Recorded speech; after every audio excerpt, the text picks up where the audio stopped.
to judge what he'll do. But there are some things like the bowling pattern, 19th over, as he said. Yeah, boom. So there are patterns to it. So the changes would be what Rohit won't get changed. Shikhar has been rested. Rahul's had a good game. So in that pattern, I feel maybe Rohit gets a rest. Not because of performance. Yeah. If that's the pattern that he retains. He sticks to number 3 no matter what happens.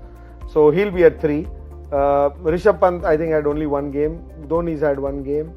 Kunal has just come. Vijay Shankar was the man who actually played at number 3 when Virat wasn't there. But now he's not in the side. Siddharth Kaul will certainly get a game. Umesh Yadav will get a break. Jasprit Bumrah will play. Yuzvendra Chahal will play and Markanday will play. Yeah, I see only one change. Yeah, I see just one change happening. Is one or two. One is for sure, which is Umesh Yadav, because they rotate their fast bowlers. I go by that, not because of performance. And one in batting, either Dinesh Karthik or Rishabh Pant. One of them would be rested because for Vijay Shankar. So you see all 3 who've been left out today getting a game next time, which is Shikhar, Vijay Shankar, and Sid Kaul. That's a pattern that I've been following. That has nothing to do with the performance of this game. Yeah, I mean, and the good thing is that he's consistent whether they win or they lose. Yeah. If you were doing it just by losing, and then that seems like a knee-jerk reaction. Then it seems like But if, as a strategy, and he's our captain of India, if people who are matter and selectors and board has made him the captain, then you got to respect his call. Yeah. The reason why he's captain is because you want him to make those calls. Yeah. If you and I had to make calls, we should be there, right? Yeah. So in spite of having Dhoni in the team, if you have Kohli as captain, then you got to respect. That is what the selectors and the board and people who run cricket want. So this is the pattern that you've seen for the last 3 years, and I hope he carries on. Virat likes making changes. I mean, the fact is he went 30 or 31 games as Test captain without retaining the same 11 for 2 consecutive matches. Yeah. Right? So, and with this T20 game as well, this series is, as I say, a 2-game series is not a series. Yeah. Historical context of this will be nothing. You're really not gaining anything with your one-day plans, and if you have the World Cup in mind.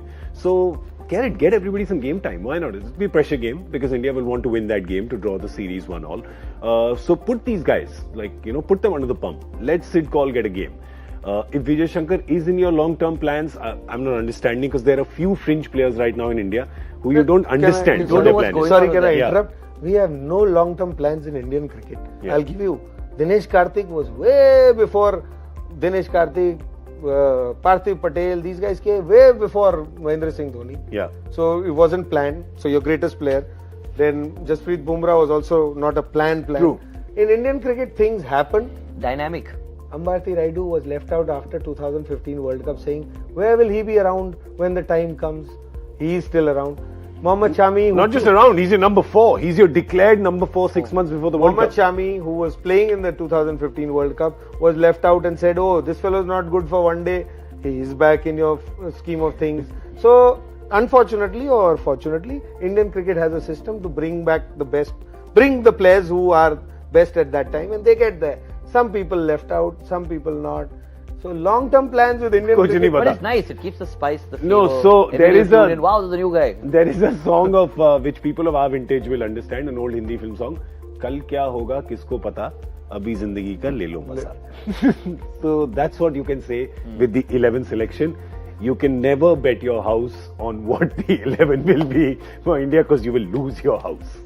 So if you have a house, don't bet your house. Yeah, just hold on to it. Hold on to your house. Let's also take a look at an Australian full house now. Yeah. Would we make changes to that side? I mean, they're really going to sit down and discuss saying, bro, itna pass hai, but we almost lost it. What is up with us? So the interesting thing here is that Kane Richardson, who was the highest wicket taker in the Big Bash, he was left out of the 11 anyway. Sean Marsh is not available for the first. I don't even think he's available for the second T20 because of the birth of his second child. Yeah. So Sean Marsh, so remove that name. It's about Usman Khwaja and Alex Carey. They're not going to play Nathan Lyon because the T20 is a format where the leg spinner today is much preferred to the off spinner. So they'll play Zampa. So I don't see any changes happening in their bowling lineup. See no reason for Kane Richardson to replace who is the question. And would Usman Khwaja or Alex Carey come in the place of one of the openers of Darcy Short? I don't think so. So according to me, I don't think they're changing their 11 for the next one unless injury forces them or unless Kane Richardson comes in for somebody. I don't see their batting really changing.